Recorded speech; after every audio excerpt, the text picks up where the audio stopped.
आस्था study classes में आप सभी का स्वागत है। आज हम लोग कोऑर्डिनेशन कंपाउंड चैप्टर से आए हुए आईआईटी जे एडवांस के प्रॉब्लम को सॉल्व करेंगे। यह प्रॉब्लम दिया गया है जो कि आईआईटी जे एडवांस 2007 में पूछा गया था। तो इसमें दिया गया है कि कॉलम फर्स्ट में दिए गए संकुलों को कॉलम सेकंड में दिए गए गुणों के साथ सुमेल कीजिए। तो कॉलम फर्स्ट में संकुल दिए गए हैं और कॉलम सेकंड पे इनके गुण दिए गए हैं कि कौन कौन से गुण से ये मैच करेंगे। ठीक है, तो इसमें देखिए, इसमें ज्यामितीय समावि की भी बात की गई है।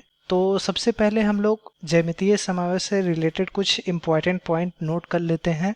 तो यहाँ इम्पोर्टेंट पॉइंट, तो जो इम्पोर्टेंट पॉइंट है उसको नोट करते हैं। तो अगर शंकुल यम A4B2 यन धन आयन या फिर ऋण आयन, या फिर संकुल यम A3B3 यन धन आयन या फिर ऋण आयन, या फिर यम A4BC यन धन आयन ऋण आयन, इस प्रकार के संकुल अगर आते हैं तो उनकी ज्यामितीय समयोता 2 होती है। इनकी ज्यामितीय समयोता कितनी होगी? 2 होगी। ये सभी 2 ज्यामितीय समावि व्यक्त करेंगे। जहां पर यम जो है केंद्रीय धातु परमाणु है, ए और बी ये सभी लिगेंड है। यहाँ सी भी क्या है? लिगेंड है, एक दंतु लिगेंड है। तो यम क्या है? केंद्रीय धातु परमाणु है और ए बी और सी जो है एक दंतु लिगेंड है। तो अगर इस तरह के संकुल आ जाएंगे तो उनकी ज्यामितीय समयोता 2 होगी। और दूसरा पॉइंट जो है वह है कि संकुल यम A2B2 यन धन आयन या फिर ऋण आयन, यम A2BC यन धन आयन या फिर ऋण आयन, व यम AB का होल ट्वाइस यन धन आयन या फिर ऋण आयन, अगर इस प्रकार के संकुल आएंगे तो इनकी ज्यामितीय समयोता भी 2 ही होगी। 2 ज्यामितीय समवी होंगे।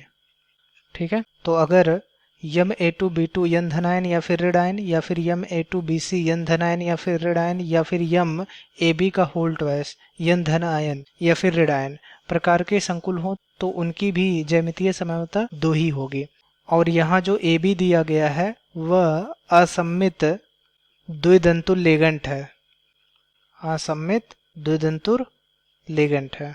अब तीसरा पॉइंट जो है वह नोट कर लेते हैं कि अगर संकुल यम A6 यन धन आयन या फिर ऋण आयन, या फिर संकुल यम A5B यन धन आयन या फिर ऋण आयन, या फिर यम AB5 यन धन आयन या फिर ऋण आयन, इस प्रकार के संकुल ज्यामितीय समयोता प्रदर्शित नहीं करते हैं।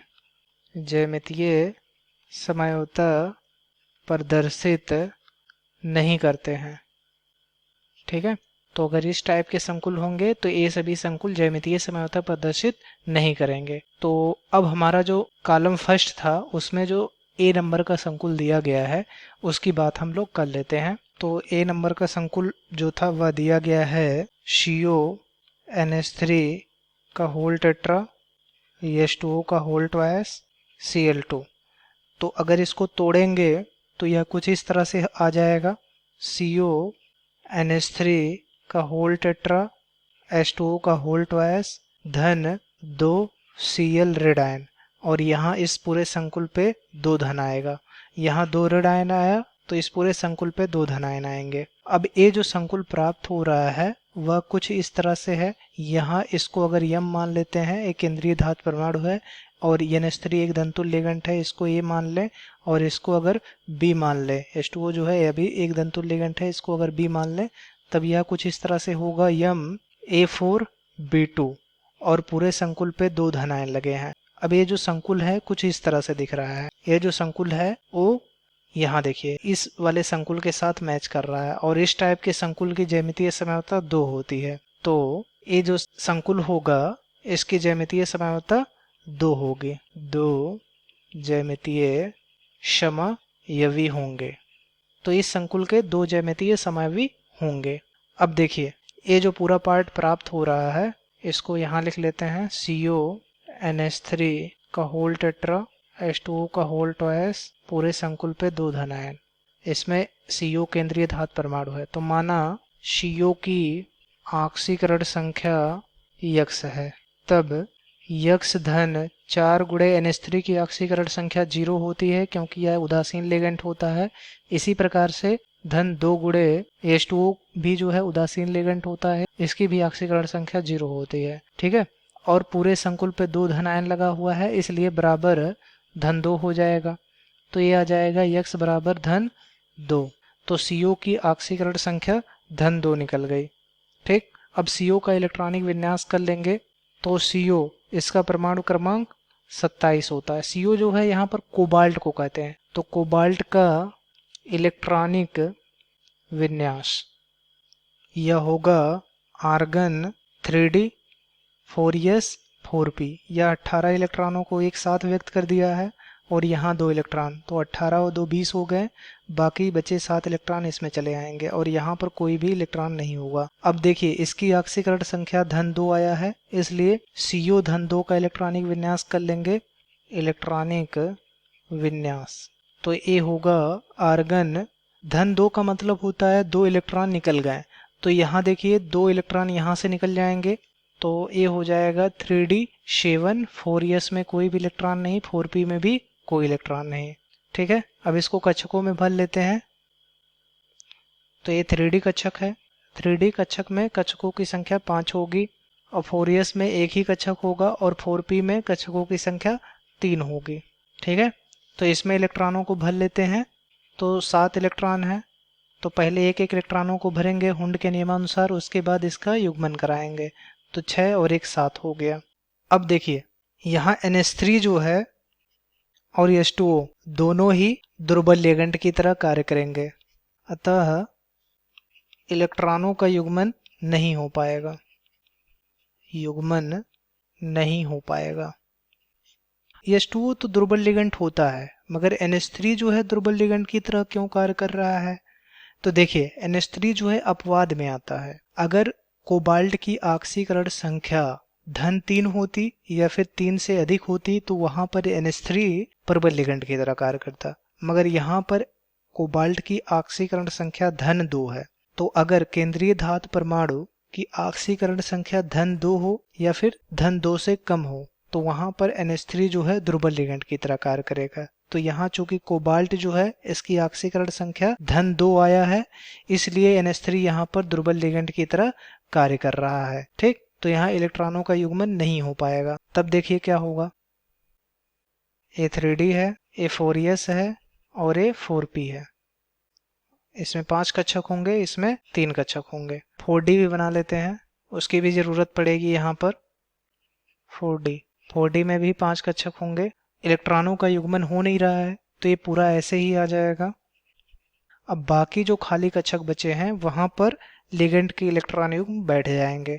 तो लिगेंड के इलेक्ट्रॉन युग्म को हम लोग क्रॉस द्वारा यहाँ पर व्यक्त कर दिए हैं। तो यहाँ NH3 रहेगा, NH3 रहेगा, NH3 रहेगा, NH3 और इन दोनों में H2O को बैठा देते हैं।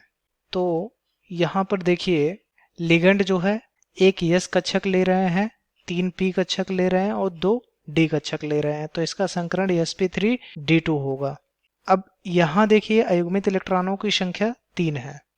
अयुग्मित इलेक्ट्रॉनों की संख्या 3 है। तो चूंकि अयुग्मित इलेक्ट्रॉनों की संख्या 3 है, इसलिए CO NH3 का होल टेट्रा H2O का होल ट्वाइस Cl2 जो होगा वह अनुचुंबकीय होगा। कैसा होगा? अनचुंबकीय होगा। तो ये पूरा संकुल कैसा होगा? अनचुंबकीय होगा और इसका संकरण sp3d2 होगा और इसकी ऑक्सीकरण अवस्था धन 2 होगा और इसकी ज्यामितीय समयावता कितनी होगी? 2 होगी। तो इसकी ज्यामितीय समयावता 2 होगी, ऑक्सीकरण अवस्था धन 2 होगा और यह अनचुंबकीय होगा। तो यहाँ देखिए A जो होगा वह किस पे जाएगा? ज्यामितीय समयावता प्रदर्शित करेगा, अर्थात P पे भी जाएगा। और यह कैसा है? A जो है अनचुंबकीय भी है तो Q पर भी जाएगा, परचुंबकीय नहीं है तो R पे नहीं जाएगा और धातु आयन की जो ऑक्सीकरण अवस्था है वह धन 2 है। तो यहाँ कोबाल्ट की ऑक्सीकरण अवस्था धन 2 आया था तो यस पर भी जाएगा। ठीक है, तो A किस पे जाएगा? ए जो होगा वह पी पे भी जाएगा, क्यू पर भी जाएगा और यस पे भी जाएगा। अब बी वाले संकुल की बात कर लेते हैं। संकुल बी दिया गया है Pt NH3 का होल ट्वाइस Cl2। यहाँ देखिए ये जो संकुल दिया गया है, अगर इसको इस तरह से लिखें, Pt को यम लिखें और NH3 को ए और Cl को बी से रिप्रेजेंट करें, तो यह कुछ इस तरह से होगा, यम A2 B2 और पूरे संकुल पे कोई आवेश नहीं लगा हुआ है। ठीक है, और इस तरह के जो संकुल होते हैं इनकी ज्यामितीय समावयवता 2 होती है, ये हम लोग पहले ही देख चुके हैं। तो ये जो होगा 2 ज्यामितीय समावयवी प्रदर्शित करेगा, 2 ज्यामितीय समावयवी होंगे इसके। आया समझ में? अब देखिए, मान लेते हैं Pt की ऑक्सीकरण संख्या यक्स है। माना Pt की ऑक्सीकरण संख्या यक्स है, तब यक्स धन 2 गुणे NH3 की ऑक्सीकरण संख्या 0 होती है, धन 2 गुणे Cl की ऑक्सीकरण संख्या -1 होती है, बराबर 0। क्योंकि पूरे संकुल पे कोई भी आवेश नहीं लगा है इसलिए यहाँ 0 रख दिए हैं। तो यक्स -2 बराबर 0 या यक्स बराबर धन 2 आएगा। तो इसकी ऑक्सीकरण संख्या धन 2 आ गई। अब Pt का जो है इलेक्ट्रॉनिक विन्यास कर लेंगे। तो Pt जिसका परमाणु क्रमांक 78 होता है का इलेक्ट्रॉनिक विन्यास बराबर होगा जिनोन 4f 14 5d 9 6s में 1 इलेक्ट्रॉन होंगे और 6p में कोई भी इलेक्ट्रॉन उपस्थित नहीं होंगे। तो अब Pt धन 2 का इलेक्ट्रॉनिक विन्यास कर लेंगे, क्योंकि इसकी ऑक्सीकरण संख्या धन 2 आया है, इसलिए Pt धन 2 का भी इलेक्ट्रॉनिक विन्यास कर लेंगे। तो इसका आएगा जिनोन 4f14। अब इसमें से देखिए एक इलेक्ट्रॉन यहाँ से निकल जाएगा और एक इलेक्ट्रॉन यहाँ से निकल जाएगा, तो ये बचेगा 5d8। 6x में कोई भी इलेक्ट्रॉन नहीं है, 6p में भी कोई इलेक्ट्रॉन नहीं बचेंगे। अब इसको उपकोष में भर लेते हैं इस पूरे पार्ट को। तो देखिए ये 5d है जिसमें 8 इलेक्ट्रॉन भरे हुए हैं, 6s है और ये 6p है। तो इसमें टोटल 5 कक्षक होंगे, इस पे 1 और इस पे 3। तो इलेक्ट्रॉनों को भरते हैं। तो पहले एक एक इलेक्ट्रॉनों को भरेंगे हुंड के नियमानुसार, उसके बाद इलेक्ट्रॉनों का युग्मन होगा। तो ये 8 हो गए। अब देखिए इसमें NH3 और Cl, NH3 यहाँ पर दुर्बल लिगेंड की तरह कार्य करेगा, क्योंकि यहाँ पर Pt की ऑक्सीकरण संख्या धन 2 आया है, और अगर केंद्रीय धातु परमाणु की ऑक्सीकरण संख्या धन 2 आती है या फिर धन 2 से कम आती है तो वहां पर NH3 जो है दुर्बल लिगेंड की तरह कार्य करता है। तो NH3 यहाँ पर दुर्बल लिगेंड की तरह कार्य करेगा। और Cl जो है हाइड्रोजन फैमिली का तत्व है, तो हाइड्रोजन फैमिली के जितने भी तत्व होते हैं, चाहे वह फ्लोरीन हो, चाहे क्लोरीन हो, चाहे ब्रोमीन हो, चाहे आयोडीन हो, ये सभी दुर्बल लिगेंड में आते हैं। तो यहाँ ये दोनों ही लिगेंड जो है दुर्बल लिगेंड में आएंगे। ठीक है, फिर भी इलेक्ट्रॉनों का युग्मन होगा। ये इंपॉर्टेंट पॉइंट है, नोट कर लीजिएगा। इंपॉर्टेंट पॉइंट, यहाँ पर दोनों ही दुर्बल लिगेंड है, NH3 और Cl दोनों ही दुर्बल लिगेंड है, फिर भी इलेक्ट्रॉनों का युग्मन हो जाएगा। क्यों? क्योंकि यहाँ पर Pt का जो आकार होता है बड़ा होता है, और Pt के आकार बड़ा होने के कारण इलेक्ट्रॉनों का युग्मन हो जाता है। Pt का आकार बड़ा होता है, अतः इलेक्ट्रॉनों का युग्मन हो जाता है।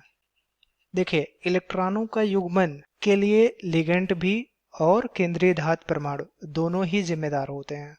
ठीक है, कभी ऐसा होता है कि लिगेंड की प्रबलता के कारण इलेक्ट्रॉन का युग्मन हो जाता है, तो कभी कभी ऐसा भी होता है कि जो केंद्रीय धातु परमाणु है उसका आकार बड़ा होने के कारण भी इलेक्ट्रॉनों का युग्मन हो जाता है। तो यहाँ पर देखिए Pt का आकार बड़ा होता है, Pt के आकार के बड़ा होने के कारण इलेक्ट्रॉनों का यहाँ पर युग्मन हो जाएगा। ठीक है, तो इलेक्ट्रॉनों का युग्मन जो है दोनों पे ही डिपेंड होता है, केंद्रीय धातु परमाणु पर और लिगेंडों पर।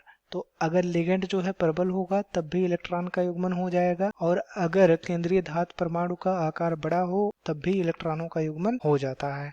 ठीक है, देखिए A6P है और A6S है और A5D है। इसमें देखिए A इतना तो युग्मित है, तो इनको ऐसे ही लिख देते हैं, और यहाँ का जो इलेक्ट्रॉन होगा इसमें शिफ्ट हो जाएगा। क्यों? Pt के आकार के बड़े होने के कारण इलेक्ट्रॉन का युग्मन हो जाएगा। और बाकी जो खाली कक्षक बचे हुए हैं उनमें लिगेंड के इलेक्ट्रॉन युग्म आकर के बैठ जाएंगे। तो लिगेंड के इलेक्ट्रॉन युग्मों को हम लोग क्रॉस द्वारा यहाँ पर व्यक्त कर देते हैं। तो यहाँ NH3 के लिगेंड को रख देते हैं, यहाँ पर भी NH3 और यहाँ Cl और यहाँ Cl के लिगेंड को रख देते हैं। तो यहाँ लिगेंड जो है एक D कक्षक ले रहा है, एक S कक्षक ले रहा है और 2 P कक्षक ले रहा है। तो इसका संकरण 2sp2 होगा। ठीक है। अब चूंकि यहाँ अयुग्मित इलेक्ट्रॉनों की संख्या 0 है, अयुग्मित इलेक्ट्रॉनों की संख्या 0 है, इसलिए Pt NH3 का होल ट्वाइस Cl2 यह प्रतिचुंबकीय होगा। कैसा होगा? प्रतिचुंबकीय होगा। ठीक। तो Pt NH3 का होल ट्वाइस Cl2 जो होगा वह प्रतिचुंबकीय होगा। इसका संकरण DsP2 होगा। और इसमें जो इम्पोर्टेंट पॉइंट है कि Pt का आकार बड़ा होता है, इसलिए इसमें इलेक्ट्रॉनों का युग्मन होता है। ठीक है। Pt की ऑक्सीकरण अवस्था धन 2 होती है और यह 2 ज्यामितीय समझौता को प्रदर्शित करता है। तो यहाँ देखिए बी नंबर में यह ज्यामितीय समझौता प्रदर्शित करता है। तो हाँ, ज्यामितीय समझौता प्रदर्शित करता है। अनचुंबकीय है? नहीं। परचुंबकीय है? तो हाँ, परचुंबकीय भी है। और इसमें Pt की ऑक्सीकरण संख्या धन 2 भी होता है। तो यस वाला भी सही होगा। ठीक। तो बी वाला जो होगा वह P पर भी जाएगा, R पे भी जाएगा और यस पे भी जाएगा। ठीक है। अब C की बात कर लेते हैं कि C किस पे जाएगा। तो C में दिया गया है COH2O का होल पेंटा Cl और संकुल के बाहर Cl है। तो यहाँ देखिए C नंबर दिया गया है COH2O 5Cl और संकुल के बाहर Cl है। तो इसको इस तरह से भी लिख सकते हैं COH2O का होल पेंटा Cl धन Cl रेड आयन। तो यहाँ Cl धन आयन होगा। अगर इसमें इसको यम मान लें, एक दंतुल लिगेंड है, इसको A मान लें, और ए भी एक दंतुल लिगेंड है, इसको B मान लें, तो ये कुछ इस तरह से हो जाएगा यम A5B, यन धन आयन या फिर रेड आयन। ठीक है। या फिर यम A5B एक धन आयन हो जाएगा। और इस तरह के संकुल जो होते हैं वह ज्यामितीय समझौता प्रदर्शित नहीं करते हैं। हम लोग पहले ही देख चुके हैं। तो ए जो होगा ज्यामितीय समझौता प्रदर्शित नहीं करेगा। ठीक है। अब इसमें CO की ऑक्सीकरण संख्या निकाल लेते हैं। तो माना CO की ऑक्सीकरण संख्या यक्स है, तब यक्स धन 5 गुणे H2O की ऑक्सीकरण संख्या जो है 0 होती है, धन Cl की ऑक्सीकरण संख्या ऋण 1 होती है, बराबर, अब पूरे संकुल पे एक धन आयन है इसलिए बराबर धन 1 हो जाएगा। तो यहाँ यक्स ऋण 1 बराबर धन 1 या फिर यक्स बराबर धन 2 हो जाएगा। तो इसकी ऑक्सीकरण अवस्था धन 2 हो गई। अब इसका इलेक्ट्रॉनिक विन्यास कर लेंगे। CO जिसका परमाणु क्रमांक 27 है का इलेक्ट्रॉनिक विन्यास ये होगा आर्गन 3D 4s 4p। तो ये 18 इलेक्ट्रॉनों को व्यक्त कर दिया। यहाँ 2 इलेक्ट्रॉन 20 हो गए, बाकी 7 बचे इसमें हो जाएंगे। ठीक है। और इसमें कोई भी इलेक्ट्रॉन उपस्थित नहीं होगा। अब इसकी ऑक्सीकरण अवस्था धन 2 आया है, इसलिए CO धन 2 का इलेक्ट्रॉनिक विन्यास वह होगा आर्गन 3D धन 2 का मतलब होता है 2 इलेक्ट्रॉन कोबाल्ट से निकल गए। तो यहाँ देखिए पहले 4s से निकलेगा, तो 2 इलेक्ट्रॉन यहाँ से निकल गए, तो बचा 3D 7। 4s में कोई इलेक्ट्रॉन नहीं, 4p में भी कोई इलेक्ट्रॉन नहीं। अब इसको कक्षकों में भर लेते हैं। तो देखिए ये 3D है जिसमें 7 इलेक्ट्रॉन है, और ये 4s है जिसमें कोई इलेक्ट्रॉन नहीं है, और ये 4p में है जिसमें कोई इलेक्ट्रॉन नहीं है। तो 3D में जो है कक्षकों की संख्या 5 होगी। तो ये 3 हो गया, 4 5, और इसमें 3। तो इलेक्ट्रॉनों को भर देते हैं। 7 इलेक्ट्रॉन है तो पहले एक एक इलेक्ट्रॉन भरेंगे हुंड के नियमानुसार, उसके बाद उसका युग्मन होगा। तो 6 और 1 7 हो जाएंगे। देखिए इसमें जो है जो संकुल दिया था उसमें H2O और Cl ये दोनों ही दुर्बल लिगेंड है, इसलिए इलेक्ट्रॉनों का युग्मन नहीं होगा। ठीक है। तब क्या हो जाएगा, बना लेते हैं। ये 3D है, ये 4s है और ये 4p है। तो इसमें 5 कक्षक होंगे, 3 4 5, और इसमें 3। तो ये तो पूरा वैसे ही उतर जाएगा। क्यों? क्योंकि यह दुर्बल लिगेंड है, इलेक्ट्रॉनों का युग्मन इसमें हो नहीं पाएगा। तो ये इसी तरह से ऐसे आ जाएगा, अब जो बाकी खाली कक्षक बचे हुए हैं उसमें जा करके लिगेंड के इलेक्ट्रॉन बैठ जाएंगे। तो यहाँ H2O बैठेगा, यहाँ पर भी H2O बैठेगा, यहाँ पर भी। अब यहाँ देखिए कक्षक और भी चाहिए तो बना देते हैं। ये 4D हो गया, 1 2 3 4 5। तो 4D में यहाँ पर भी H2O बैठेगा, तो ये टोटल 5 हो गए। और यहाँ Cl। तो लिगेंड के इलेक्ट्रॉन युग्मों को क्रॉस द्वारा व्यक्त करते हैं, तो यहाँ क्रॉस द्वारा व्यक्त कर दिए। तो देखिए यहाँ पर लिगेंड एक S कक्षक ले रहे हैं, 3 P कक्षक ले रहे हैं और 2 D कक्षक ले रहे हैं। तो इसका संकरण sp3d2 होगा। चूंकि अयुग्मित इलेक्ट्रॉनों की संख्या 3 है, इसलिए CO H2O का होल पेंटा Cl ये जो होगा पूरा अनचुंबकीय होगा। कैसा होगा? अनचुंबकीय होगा। ठीक है, तो ये जो संकुल है वह अनचुंबकीय होगा और इसका संकरण sp3d2 होगा। ठीक है, और इसकी ऑक्सीकरण अवस्था धन 2 होगा। यह ज्यामितीय समझौता को प्रदर्शित नहीं करेगा। ठीक, तो आइए देखते हैं। तो यहाँ पर C जो होगा वह ज्यामितीय समझौता को प्रदर्शित नहीं करेगा और अनचुंबकीय होगा। तो हाँ, अनचुंबकीय होगा, पर चुंबकीय नहीं होगा। इसकी जो ऑक्सीकरण अवस्था होगी धातु की वह धन 2 होगी। तो यहाँ पर कोबाल्ट की ऑक्सीकरण अवस्था कितनी आई थी? धन 2 आई थी। तो यस वाला भी सही होगा। अब डी की बात कर लेते हैं कि डी कौन कौन से गुणों से मैच करता है। ठीक है, तो देखिए डी नंबर दिया गया है NiH2O का होल 6, संकुल के बाहर Cl2 है। तो इसको इस तरह से भी लिख सकते हैं NiH2O का होल 6 धन 2 Cl ऋण आयन। तो यहाँ 2 ऋण आयन है, तो इस पूरे संकुल पे 2 धन आयन होगा। अब इस पूरे संकुल में अगर निकिल को M मान लिया जाए और H2O जो है एक दंतुल लिगेंड है, इसको A मान लिया जाए, तो यह कुछ इस तरह से हो जाएगा Ma6 धन 2। और यह जो संकुल है वह Ma6 यन धन आयन या फिर ऋण आयन प्रकार के संकुल से मैच कर रहा है। तो ए जो संकुल है इस वाले संकुल से मैच कर रहा है और ए वाला संकुल ज्यामितीय समझौता प्रदर्शित नहीं करता है, इसलिए यह भी जो है ज्यामितीय समझौता प्रदर्शित नहीं करेगा। तो यह ज्यामितीय समझौता प्रदर्शित नहीं करेगा।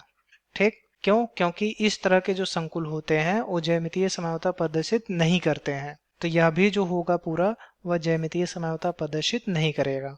तो अब जो है निकिल की ऑक्सीकरण अवस्था निकाल लेते हैं। तो माना निकिल की ऑक्सीकरण अवस्था यक्स है, तब यक्स धन 6 गुणे H2O की ऑक्सीकरण संख्या 0 होता है, क्योंकि यह उदासीन लिगेंड होता है और उदासीन लिगेंड या फिर अणु की ऑक्सीकरण अवस्था 0 होती है। ठीक, तो यहाँ यक्स धन 6 गुणे 0 बराबर, अब देखिए इस वाले संकुल पे 2 धन आवेश है, तो यह बराबर धन 2 हो जाएगा। यह यक्स बराबर धन 2 आ गया। तो यहाँ पर निकिल की ऑक्सीकरण अवस्था जो है धन 2 आएगी। अब निकिल का इलेक्ट्रॉनिक विन्यास कर लेंगे। तो निकिल जिसका परमाणु क्रमांक 28 होता है का इलेक्ट्रॉनिक विन्यास यह होगा आर्गन, जो कि 18 इलेक्ट्रॉनों को व्यक्त करता है, 3D 4s 4p। तो यहाँ 18 और इसमें 2 20 हो गए, बाकी बचे 8 इसमें आ जाएंगे और इसमें कोई भी इलेक्ट्रॉन नहीं होगा। अब जो है देखिए निकिल की जो ऑक्सीकरण अवस्था है वह धन 2 आया है, इसलिए Ni धन 2 का इलेक्ट्रॉनिक विन्यास कर लेंगे। तो यह आएगा आर्गन। तो सबसे पहले यहाँ 4s से 2 इलेक्ट्रॉन बाहर निकल जाएंगे, तो यहाँ बचेगा 3D 8। 4s में कोई भी इलेक्ट्रॉन नहीं, 4p में भी कोई इलेक्ट्रॉन नहीं बचेगा। इसको कक्षकों में भर लेते हैं। तो जब इसको कक्षकों में भरेंगे तो देखिए ये 3D है जिसमें 8 इलेक्ट्रॉन है, 4s है जिसमें कोई भी इलेक्ट्रॉन नहीं है, और ये 4p है जिसमें कोई इलेक्ट्रॉन नहीं है। तो 3D में टोटल 5 कक्षक होंगे और 4p में जो है 3 कक्षक होंगे। देखिए इसमें इलेक्ट्रॉनों को भर देते हैं। तो पहले एक एक इलेक्ट्रॉनों को भरेंगे हुंड के नियमानुसार, उसके बाद इलेक्ट्रॉनों का युग्मन कराएंगे। तो ये 8 हो गया। अब देखिए ये जो दिया गया है NiH2O का होल 6 और पूरे संकुल पे 2 धन आयन है, इसमें H2O जो होता है वह दुर्बल लिगेंड है। तो H2O यहाँ पर दुर्बल लिगेंड होगा। तो कैसे जानेंगे कौन सा लिगेंड प्रबल होगा कौन सा लिगेंड दुर्बल होगा? तो इसके लिए मैं एक पहले ही वीडियो बना चुका हूं, तो उसमें जाकर के आप लोग देख सकते हैं कौन कौन से लिगेंड प्रबल होंगे कौन कौन से लिगेंड दुर्बल होंगे। ठीक है, तो वहां जाकर के आप लोग देख लीजिएगा, इसका डिस्क्रिप्शन में नीचे लिंक में दे दूंगा, उसको देख लीजिएगा। ठीक है, तो इसमें देखिए H2O जो है दुर्बल लिगेंड है, इसलिए यह इलेक्ट्रॉनों का युग्मन नहीं करा पाएगा, तो इलेक्ट्रॉनों का युग्मन नहीं हो पाएगा। ठीक है, इसको कोषों में भर देते हैं। तो देखिए A3D है, A4S है और A4P है। 3D में 5 कक्षक होंगे, 4P में 3 कक्षक होंगे। तो इसमें देखिए भर देते हैं इलेक्ट्रॉनों को। अब जो बाकी खाली कक्षक बचे हुए हैं उन खाली कक्षकों में लिगेंड के इलेक्ट्रॉन युग्म आकर के बैठ जाएंगे। लिगेंड के इलेक्ट्रॉन युग्मों को हम लोग क्रॉस द्वारा यहाँ पर व्यक्त कर देते हैं। तो यहाँ H2O रहेगा, यहाँ पर भी H2O, H2O और H2O। तो यहाँ इन सब कक्षकों में H2O के इलेक्ट्रॉन युग्म उपस्थित रहेंगे। तो यहाँ देखिए कम पड़ रहा है, तो इसको आगे 4D में भी बढ़ा देते हैं, इसमें भी इलेक्ट्रॉनों को भर देते हैं। ये H2O होगा, H2O होगा। तो यहाँ पर लिगेंड एक S कक्षक ले रहा है, 3 P कक्षक ले रहा है और 2 D कक्षक ले रहा है, तो इसका संकरण sp3d2 होगा। चूंकि इसमें अयुग्मित इलेक्ट्रॉनों की संख्या 2 है, इसलिए यह पूरा संकुल जो है, देखिए चूंकि अयुग्मित इलेक्ट्रॉनों की संख्या 2 है, इसलिए NiH2O का होल 6 Cl2 यह अनचुंबकीय होगा। ठीक है, तो ये जो संकुल होगा वह कैसा होगा? अनचुंबकीय होगा और इसका संकरण sp3d2 होगा और निकिल की ऑक्सीकरण अवस्था धन 2 होगी और यह ज्यामितीय समझौता प्रदर्शित नहीं करेगी। क्यों? क्योंकि Ma6 यन धन आयन या फिर ऋण आयन प्रकार के संकुल ज्यामितीय समझौता नहीं प्रदर्शित करते हैं और यह जो संकुल दिया गया है वह पूरा इस प्रकार के संकुल से मैच करता है, तो इसलिए यह ज्यामितीय समझौता प्रदर्शित नहीं करेगा। ठीक है, तो D वाला जो होगा वह ज्यामितीय समझौता प्रदर्शित नहीं करेगा, तो P नहीं होगा। अनचुंबकीय है तो हाँ अनचुंबकीय होगा, परचुंबकीय है नहीं। और यस नंबर दिया गया है धन 2 ऑक्सीकरण अवस्था के साथ धातु आयन है, तो हाँ निकिल की ऑक्सीकरण अवस्था धन 2 आया है, तो यहाँ पर QS होगा। तो यही हमारा आंसर हो जाएगा। जो A वाला होगा संकुल वह P, Q और S के गुणों से मैच करेगा और जो B वाला संकुल होगा वह P, R और S वाले गुण से मैच करेगा और जो C संकुल होगा वह Q और S वाले गुण से मैच करेगा और D वाला जो संकुल है वह Q और S वाले गुण से मैच करेगा। ठीक, तो यही हमारा आंसर हो जाएगा। आशा करते हैं आपको समझ में आ गया होगा। धन्यवाद।